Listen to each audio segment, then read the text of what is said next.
بسم اللہ الرحمن الرحیم۔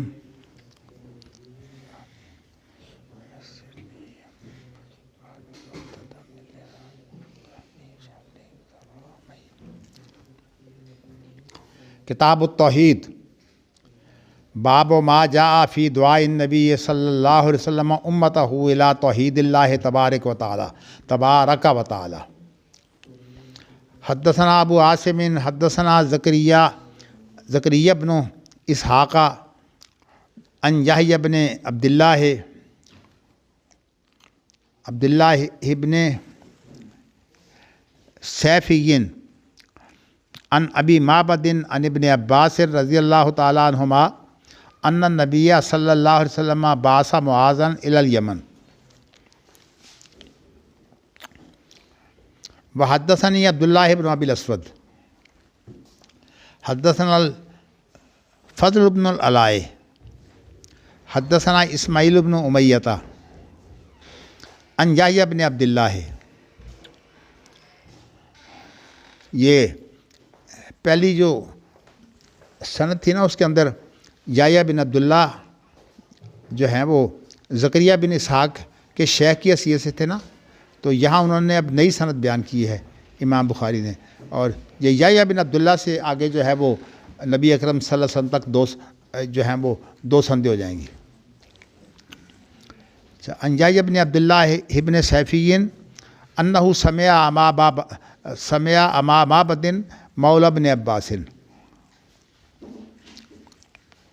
یقول سمعت ابن عباس یقول لما بعث النبی صلی اللہ علیہ وسلم معاذا الی نحو اہل الیمن قال له انک تقدم علی قوم من اہل الکتاب فلیکن اول ما تدعوہم الی ان یوحدوا اللہ تبارک و تعالی جی فاذا عرفوا ذلک فاخبرهم ان اللہ فرض علیہم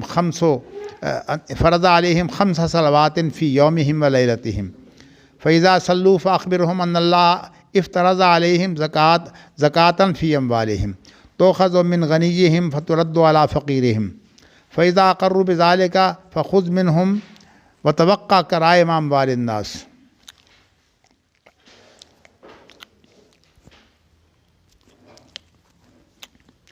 امام بخاری نے کتاب التوحید، میں چاہتا ہوں کہ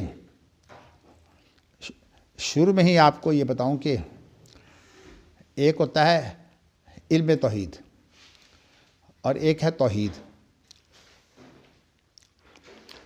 چونکہ ہمارے ہاں فرقہ بندی کی صورت میں اب صورتحال آ گئی ہے کہ ہم ایک چیز کی اہمیت جو ہے وہ اس میں جانتے ہیں کہ انسان کو کسی بات کا علم ہو جائے، اور یہ ہے کہ وہ مناظرے کے ذریعے سے جو ہے وہ دوسرے پر غالب آ جائے۔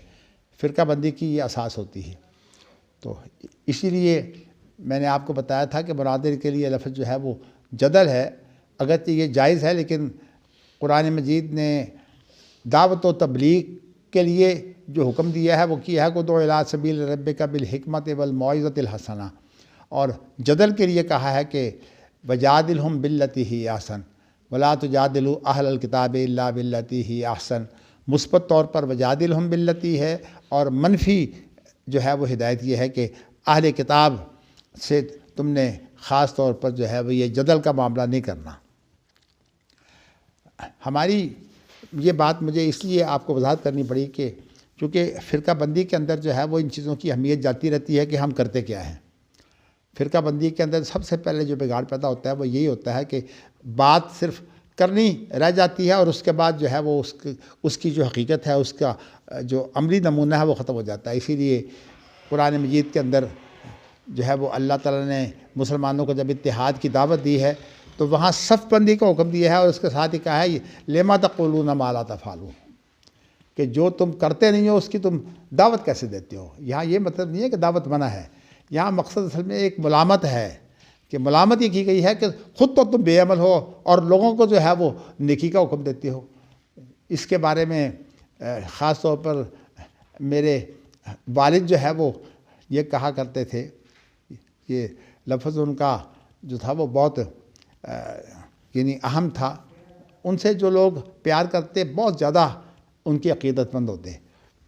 تو وہ کہا کرتے تھے اپنے ان عقیدت مندوں سے کہ تم تو جنت حاصل کر لو گے اس لیے کہ تم ہمیں نیک سمجھ کر, ہمیں عالم سمجھ کر جو ہے وہ تم جو ہے وہ ہماری عزت کرتے ہو, ہماری تم خدمت بھی کرتے ہو.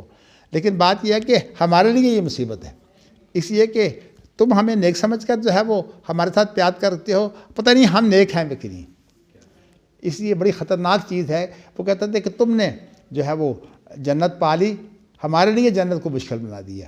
اور اسی طرح ان کے ایک شاگرد تھے, ان کے بھی شاگرد تھے اور ان کے بڑے بھائی عبداللہ صاحب کے بھی شاگرد تھے جنہوں نے فتاویٰ اہل حدیث جو ہے وہ مرتب کیا, مولانا صدیق صاحب. وہ کہا کرتے تھے کہ مولوی کی داڑھی اور نماز دیکھو. وہ کہتے ہیں نماز اور داڑھی جو ہے یہ مولوی کا پیشہ ہے, یہ اس نے پڑھنی ہے, اس کے معاملات دیکھو. تو یہ باتیں بھی ساری جو ہے وہ یہ معرفت کی باتیں ہیں, دلائی کی باتیں ہیں. تو میں آپ کو اس لیے شروع میں یہ بات واضح کرنا چاہتا ہوں کہ آپ اس کے لیے اگر تفسیریں نکال کر دیکھنے کی کوشش کریں گے نا تو ساری باتیں جو ہیں وہ توحید کے بارے میں, علم توحید کی باتیں ہیں. اچھا سر جی, آپ نے بولا ایک ہے علم التوحید اور دوسرا آپ نے کیا کہا؟ توحید.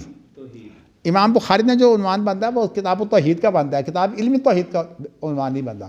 یہ اصل میں ایسا فرق ہے, ایک ہوتا ہے فن حدیث جس کے لیے علم حدیث کا لفظ بھی استعمال کر لیتے ہیں, لیکن ایک ہوتا ہے کہ حدیثوں کے ساتھ جو ہے وہ انسان وابستہ ہو اور حدیثوں سے جو ہے وہ استفادہ کرے اور ان کو اپنی زندگی کے اندر جو ہے وہ ان کو داخل کرے.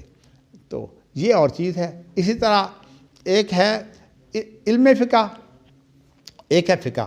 فقہ تو وہ ہوتی ہے جو اجتہاد کا نتیجہ ہو, لیکن علم فقہ یہ ہوتا ہے کہ صرف اس کے بارے میں جان پہچان ہو جائے کہ یہ بات درست ہے کہ نہیں. تو اس لیے علم فقہ سے مراد عام طور پر لیتے ہیں اصول فقہ. اصول فقہ, تاریخ فقہ, یہ ساری علم فقہ ہے. تو یہ الفاظ جو ہے یہ اب ہمارے ہاں علموں میں استعمال ہوتے ہیں.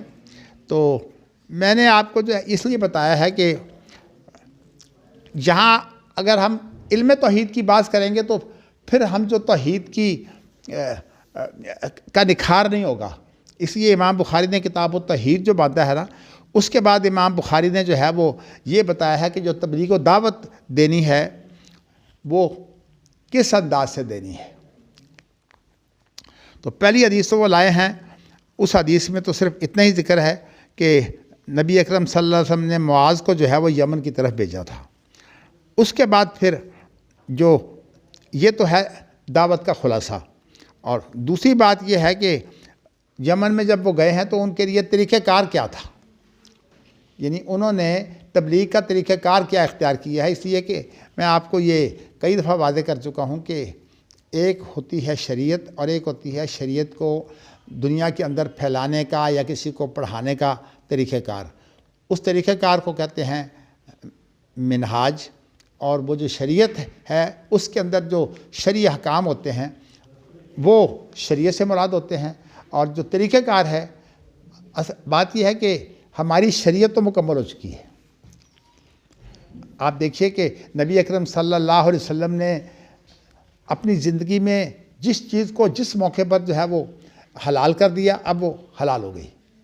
اس کے بعد اس کا نسخ ثابت نہیں ہے, وہ حلال ہے. تو جس چیز کو آپ نے حرام کر دیا وہ حرام ہے, اور وہ جو ہے وہ کوئی اس کو حلال کرنے کی کوشش کرے وہ حلال نہیں ہوگی. اور یہ جو بات ہے یہ ذرا گہری ہے. میں اس کے لیے ذرا دور حاضر میں ایک بڑی علمی اور مفکر شخصیت ہے اس کا حوالہ دینا چاہتا ہوں. مولانا مودودی نے اس اصول کو نہ سمجھنے کی بنا پر ایک غلطی کھائی ہے, اور وہ غلطی انہوں نے کس مسئلے میں کھائی ہے؟ وہ یہ کھائی ہے کہ جو شریعت کے معاملات میں جب آخری تو ایک نسخ ہو جاتا ہے تو اس کے بعد پھر اس کو دوبارہ جو ہے وہ زندہ نہیں, حلال نہیں کیا جا سکتا. اور اس کی مثال جو ہے وہ اصل میں مسئلہ ہے متع کا, کہ متع جو ہے وہ نبی اکرم صلی اللہ علیہ وسلم کی زندگی میں اس کو کئی دفعہ حلال کیا گیا ہے اور کئی دفعہ اس کو حرام کیا گیا ہے. لیکن نبی اکرم صلی اللہ علیہ وسلم نے اس کو جو ہے پھر جب حرام کر دیا, یہ مسئلہ جو ہے یہ شریعت کا ہے, اس کے اندر اب نسخ نہیں ہو سکتا. کوئی آج شخص کہے جی کہ آج بھی ایسے حالات اگر پیدا ہو جائیں تو متع حلال ہو سکتا ہے. یہ مولانا مودودی کا یہ فتویٰ ہے. وہ کہتے ہیں کہ آج بھی اگر ایسے حالات پیدا ہو جائے تو مطلع آج بھی جائز ہو سکتا ہے۔ یہ ان کی غلطی اس لیے ہے کہ شریعت کے اندر نسخ کے معنی یہ نہیں ہوتے، لیکن منہاج کے اندر نسخ سے مراد یہ ہوتا ہے کہ حالات کے مطابق جو آپ طریقہ کار اختیار کریں گے وہ منہاج ہوگا۔ مثال کے طور پر پڑھائی کے ذریعہ سے استاد بن کر جو ہے کسی کو جو ہے وہ صحیح باتیں، دینی باتیں سکھائی جائیں، یہ بھی منہاج ہے، یعنی تعلیم و تدریس جو ہے یہ بھی منہاج ہے۔ اسی طرح آپ تبلیغ کریں پریس میڈیا کے ذریعے سے، یا یعنی اس کو کیا بولتے ہیں پرنٹ میڈیا یا جو الیکٹرانک میڈیا کے ذریعے سے، آپ جتنا بھی کام کریں گے یہ تمام کا تمام جو ہے یہ دعوت ہے۔ تو لفظ دعوت جو ہے یہ ہماری شرعی اصطلاح میں استعمال ہوتا ہے، اور موجودہ دور میں اسی کو میڈیا کہتے ہیں۔ تو اس لیے یہ فرق جو ہے وہ صرف ڈال دینا کہ بھئی چونکہ یہ میڈیا ہے اس لیے ہم تو اس کام کو غلط سمجھتے ہیں، میڈیا بڑا غلط ہے، میڈیا بڑا غلط ہے، لیکن یہ نہیں ہم کہتے کہ دعوت و تبلیغ بڑی غلط ہے۔ اصل میں یہ وہی مغالطہ ہے جو میں نے ابھی آپ کو بتایا تو نہیں، لیکن یہ تہذیب و تمدن کا جو موضوع آئے گا میں اس میں آپ کو بتاؤں گا کہ یہ جو ہوتی ہے نا شہروں میں انسانوں کے ذرا رکھ رکھاؤ زیادہ ہوتا ہے، اس کی وجہ سے یہ ہے کہ یہ مختلف قسم کے نسلوں کے لوگ جو ہیں یہ آپس میں اکٹھے ہو کر جو ہے وہ کام کرتے ہیں۔ دیہات کے اندر عام طور پر ایک ہی برادری ہوتی ہے کہ یہ گاؤں جو ہے یہ فلاں برادری کا ہے، تو اس کے اندر جو ان کے جو آداب ہوتے ہیں وہ اور طرح کے ہوتے ہیں۔ تو اس لیے شہری زندگی جو ہے اس کو بولتے ہیں تمدن، اور جو دیہاتی زندگی ہے وہ جو ہے وہ اس کے اندر زیادہ جو ہے وہ جو ان کا عرف ہوتا ہے نا وہی کام دیتا ہے۔ تو شہری زندگی کے اندر تمدن ہے، اور تمدن کا جو ارتقاء ہے یہ مذہب سے ٹکراتا نہیں ہے۔ اگر آپ دیکھیں نا موبائل استعمال کر رہے ہیں، اب آپ جو ہے طریقہ کار جو ہے یہ آپ دیکھیے کہ میں اس وقت جو خطاب کر رہا ہوں اس کے سامعین جو ہیں وہ سینکڑوں ہزاروں جو ہیں وہ ہوں گے، وہ سن رہے ہیں۔ اب یہ کہیں کہ جی یہ بھی آرام ہے، یہ غلط بات ہے، چونکہ یہ تمدن ہے۔ تو تمدن جو ہوتا ہے وہ اصل میں ایک مادی ترقی کا نام ہے، یعنی یہ تہذیب سے اگر اس کو الگ کریں، باقی میں انشاءاللہ تعالیٰ اس کے لیے ایک میں نے موضوع رکھا ہوا ہے، جب میں وہ لیکچر دوں گا تو پھر انشاءاللہ باقی چیزیں بھی واضح کروں گا۔ میں آپ کو یہ بتانا چاہتا ہوں کہ نسخ کا ایک معنی، اچھا ویسے اس کی تفسیر جو ہے وہ بڑی معروف ہے، اس کا شرعۃ و منہاجہ کی، اس کے متعلق عام طور پر عبداللہ بن عباس کا جو ایک قول ہے وہ پیش کیا جاتا ہے۔ ویسے اس کے اندر بھی جو ہے وہ ایک باریکی ہے، وہ یہ ہے کہ انہوں نے اس کی تشریح کرتے ہوئے جو ہے وہ کہا ہے سبیلم و سنہ، اس کو بنایا ہے کہ نبی اکرم صلی اللہ علیہ وسلم کا جو اپنا رویہ تھا اور جو عمل تھا اجتماعی، اس کو تو انہوں نے سبیل سے جو ہے وہ بیان کیا ہے، اور اس کے بعد اس کی جو جزیات کا نکھار ہے کہ یہ شرعی حکم ہے اور یہ تدبیری بات ہے، یہ اجتماعی بات ہے، یہ انفرادی بات ہے، یہ جو ہم وضاحتیں کرتے ہیں یہ اصل میں وہ شرعی جو ہے وہ نکات کا نکھار ہے کہ اس کے اندر مختلف صورتیں بن جاتی ہیں۔ تو میں جو ہے وہ یہ میں نے مسئلہ اس لیے آپ کے سامنے چھیڑا ہے کہ عام طور پر آج کل اسلامی ملکوں میں ایک نعرہ لگایا جاتا ہے کہ ہم شریعت کا نفاذ کریں گے، اور اس کے لیے انہوں نے طریقہ کار یہ رکھا ہوا ہے کہ اپنے ملک کے اندر جو ہے وہ ہمارا جو قانون ہے اس کے مطابق ہم شریعت کی قانون سازی کریں گے۔ اور میں نے آپ کو یہ بتایا کہ سب سے خوفناک اس وقت اسلامی ملکوں کے اندر یہ تصور ہے غلط کہ پہلے کسی چیز کو اپنے الفاظ میں ڈالو، جب آپ اپنے الفاظ میں ڈالیں گے اس کی روح تو وہیں سے نکل جاتی ہے۔ جب آپ نے اپنے الفاظ میں ڈال دیا تو اس کا معنی یہ ہے کہ وہ جو جامعیت تھی اور وہ جو اعجاز قرآن مجید میں تھا وہ سارا جاتا رہا۔ اس لیے میں نے آپ کو جو ہے وہ یہ پہلے بھی اس واقعہ کا ذکر کیا ہے، لیکن دوبارہ اس لیے کر دیتا ہوں تاکہ آپ کے سامنے بات واضح ہو جائے کہ ہم نے ججوں کو جو ہے وہ شریعت سکھانے کے لیے کافی محنت کی، اور میرے ساتھ ظاہر ہے کچھ ایسے جج اور قانوندان حضرات بھی تھے جو کلیدی عہدوں پر تھے، وہ بھی میرے ساتھ محنت کرتے رہے، تو ان میں سے جن لوگوں کو جو ہے وہ اللہ تعالیٰ نے ان کا ذہن کھول دیا تھا، ان میں 2-3 آدمی تو میرے سامنے واضح ہیں جنہوں نے میرے سامنے جو ہے وہ ان باتوں کو کیا ہے۔ ان میں ایک جسٹس بدیع الزمان کا کاؤس تھے اور ایک جسٹس گل محمد۔ میں ان دونوں کے بارے میں تو میں نے خود جو ہے وہ بار بار سنا ہے کہ وہ یہ کہا کرتے تھے کہ بھئی بات یہ ہمیں اللہ کو راضی کرنا ہے، اللہ راضی ہو جائے۔ وہ کیسے راضی ہوتا ہے؟ وہ قرآن و حدیث کے اندر موجود ہے، اس لیے ہمارے لیے قرآن و حدیث کافی ہے۔ تو یہ جو بات ہے، باقی رہ گئے یہ سیاسی جماعتیں اور مذہبی فرقے، ان کے بارے میں جو ہے وہ جسٹس بدیع الزمان کا کاؤس ذرا زیادہ کھڑے تھے، اس لیے انہوں نے جب یہ ضیاء الحق نے اعلان کیا تھا نا کہ ہم عدالتوں کے ذریعے سے جو ہے وہ شریعت کا نفاذ کریں گے، تو اس وقت سب سے پہلے وہ جو لاہور کی جو عدالت تھی ہائی کورٹ، اس کے اندر جو ہے وہ خود پیش ہو گئے۔ حالانکہ وہ سپریم کورٹ کے جج تھے، وہ ہائی کورٹ کے اندر پیش نہیں ہو سکتے تھے، لیکن انہوں نے ذاتی طور پر تو سپریم کورٹ کا جج ہو یا کوئی بھی ہو درخواست دے سکتا ہے، تو انہوں نے ذاتی طور پر جو ہے وہ اس کے لیے اپنا وکیل نہیں کیا کسی کو، خود انہوں نے پیش ہو کر جو ہے سارے دلائل دیے۔ تو ان کی موقف یہی تھا کہ یہ سیاسی جماعتیں اسی طرح حرام ہیں جس طرح کہ فرقہ بندی جو ہے وہ اسلام میں حرام ہے۔ تو میں نے اب اشارہ کر دیا، باقی میں آپ کو یہ بتانا چاہتا ہوں کہ شریعت کا نفاذ کیسے ہوتا ہے۔ ایک تو بگاڑ یہ پیدا کر دیا کہ شریعت کو سب سے پہلے قانون کی شکل دو، تو اس کے بارے میں نے ان کا حوالہ دیا تھا۔ جسٹس گل محمد اور جسٹس خلیل الرحمن خان اور میں جو ہے وہ ہم تینوں جو ہے وہ جنرل ضیاء الحق کی شہادت کے بعد جو ان کی جگہ پر صدر پاکستان بنے غلام اسحاق خان، ان سے ملنے کے لیے گئے۔ تو ملاقات کا ٹائم مل گیا۔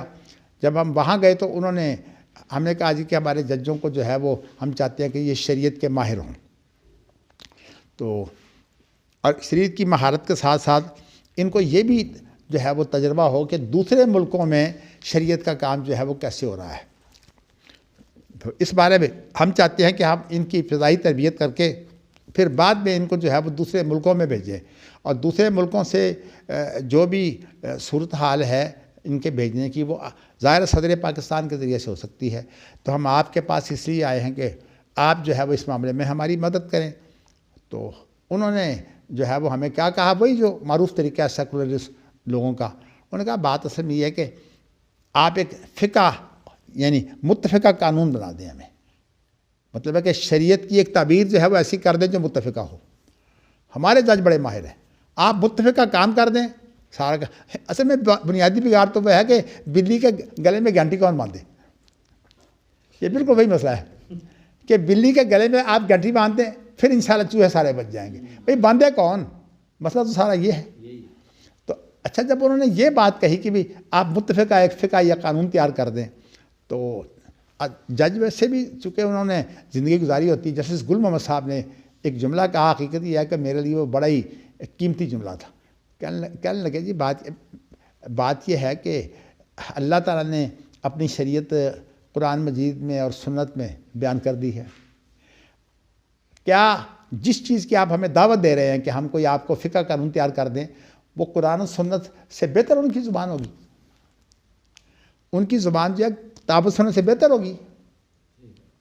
اب اس کا جواب ضیاء الحق کیا دے، ضیاء الحق کہتا ہوں غلام اسحاق کیا دے کہ کیا قرآن کی زبان سے بہتر جو ہے وہ فقہ کی بات ہوگی؟ فقہ میں تو ایک پہلو ہوتا ہے۔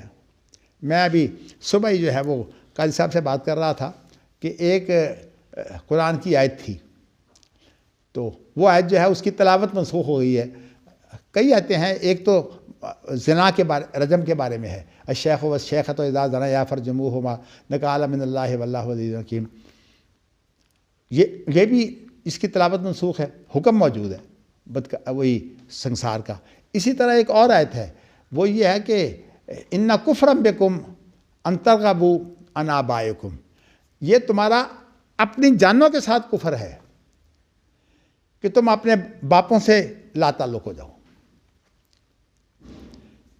یہ لفظ کتنا زوردار ہے، یہ اگرچہ یہ الفاظ حدیث کے ہیں قرآن کے نہیں، لیکن یہ قرآن میں تھا، منسوخ بالتلاوہ ہے۔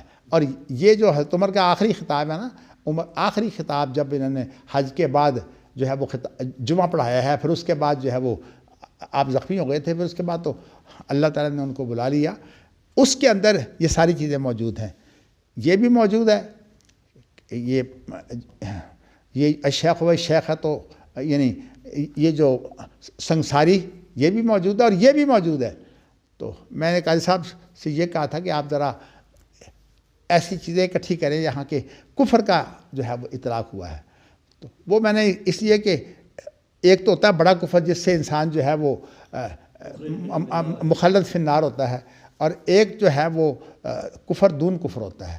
تو میں یہ جاننا چاہتا تھا کہ کفر دون کفر کی ہزاروں صورتیں ہیں، تو میں ان کے بارے میں ذرا جاننا چاہتا تھا. تو میرے ذہن میں یہ بات تھی کہ اس کے میں ذرا الفاظ جو ہے وہ سامنے آ جائیں. تو میرے ذہن میں تو ابھی اس کا مفہوم یہی ہے کہ نبی اکرم نے جو یہ فرمان جو ہے اس کا مفہوم یہ ہے کہ حقیقت میں جب انسان اپنے باپ سے لا تعلق ہو جاتا ہے، اپنے باپوں سے لا تعلق ہو جاتا ہے، تو پھر اس کے بعد پورے کا پورا نظام جو ہے وہ تباہ ہو جاتا ہے. اس لیے کہ نظام کا جو تعلق ہے وہ باپ سے ہے. ماں سے تعلق خدمت کا زیادہ ہے، میں بتا چکا ہوں، اور باپ سے تعلق جو ہے وہ نظام کا ہے. اگر آپ جو ہے وہ باپ کو جو ہے وہ کسی گھر میں بے عزت کر دیں، پورے گھر کا نظام تباہ ہو جائے گا. اس لیے کہ یہ فطری امیر ہوتا ہے، باپ گھر کا فطری امیر ہوتا ہے. اسی لیے نبی کریم نے فرمایا نا، کلکم راعٍ و کلکم مسئول عن رعیتہ. اس حدیث کے اندر امام بخاری نے یہی بیان کیا ہے کہ جو مرد ہے وہ پورے گھر کا جو ہے وہ ناظم اعلیٰ ہوتا ہے، قوام ہوتا ہے، اور اس کے بعد بیوی جو ہے وہ بھی نگران ہوتی ہے، لیکن بیت زوجہا و ولدہ، اس کے گھر کی نگران ہوتی ہے اور اس کی اولاد کی نگران ہوتی ہے. اس لیے ہمیشہ جب بگاڑ پیدا ہوتا ہے کسی گھر میں، سب سے پہلا بگاڑ یہ پیدا ہوتا ہے کہ بیوی جو ہے وہ اولاد کو باپ کے مقابلے میں کھڑی کر دیتی ہے. اور یہ عام طور پر اس وقت ہوتا ہے جب کہ باپ جو ہے وہ بوڑھا ہو جائے. یہ اب ہمارے عام مسئلہ ہے آج کل معاشرے میں کہ اولاد جو ہوتی ہے وہ ماں سے تو وابستہ رہتی ہے، لیکن باپ جو ہے وہ بیچارہ اسی طرح اس گھر میں، جیسے کہ سر سید کو بھی گھر میں مرنے کا موقع نہیں ملا. وہ بھی ایک مغربی جو ہے وہ تہذیب ہے نا. مغربی تہذیب یہی ہے کہ ماں باپ کو کوئی تعلق نہیں ہے، صرف بیٹی جب تک جوان نہیں ہوتی، بلکہ جوانی کیا، جوانی بھی ان کے ہاتھ جو ہے وہ 18 سال کی عمر میں ہوتی ہے، لیکن جب تک جو بیٹی ہو یا اولاد ہو، اگر ماں باپ اس بیٹی کے درمیان میں مداخلت کریں گے تو ان کا کام ہے جیل، ان کو جیل بھیج دو.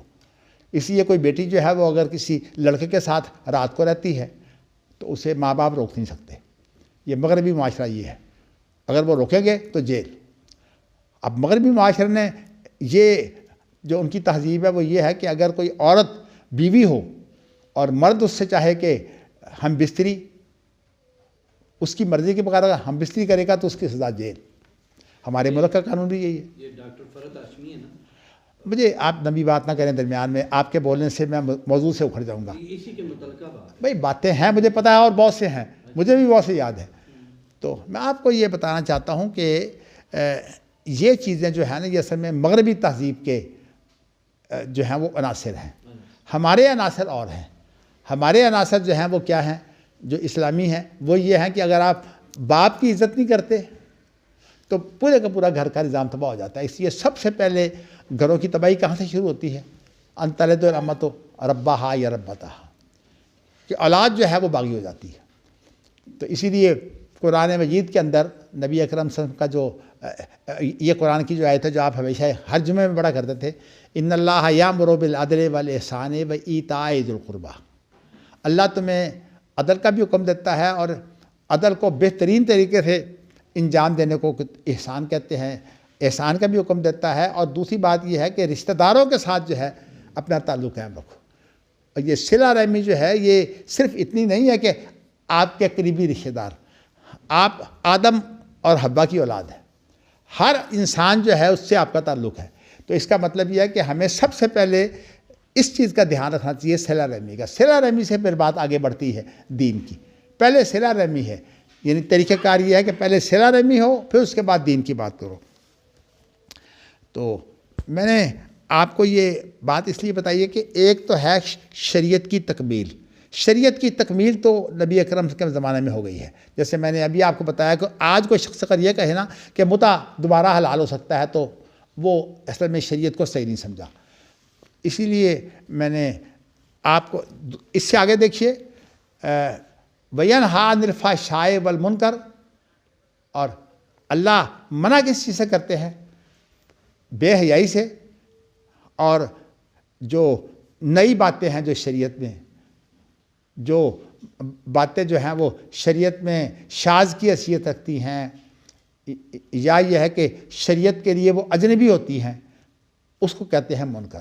تو معنی یہ ہے کہ اللہ تمہیں جو ہے وہ بے حیائی سے اور جو اس طرح جو باتیں منکر ہیں، مثال کے طور پر اب یہ ہے کہ ماں نے بیٹی کو پالا ہے لیکن بیٹی کو یہ نہیں کہہ سکتی کہ تو جو ہے وہ کسی اور کے ساتھ جا کے کیوں رہ رہی ہے. اب خامند جو ہے وہ بیوی کو یہ نہیں کہہ سکتا کہ تو جو ہے وہ رات کہاں تھی. اس نے یہ بات کہی، اس کو جیل میں ڈال دو. اور آپ کو یہ پتہ ہے کہ شہباز شریف نے پنجاب کے اندر یہ قانون نافذ کیا تھا، خواتین کا ایکٹ، اور اس کے اندر یہ ساری باتیں موجود ہیں کہ اگر دو مرد اور عورت جو ہیں وہ کسی کمرے میں تنہا ہوں تو پولیس اگر ان کا دروازہ کسی طرح کھول کر اندر چلی جاتی ہے تو کیس مجرم پولیس ہے، وہ نہیں مجرم، اس لیے کہ ان کی پرائیویسی میں جو ہے وہ دخل دیا گیا ہے.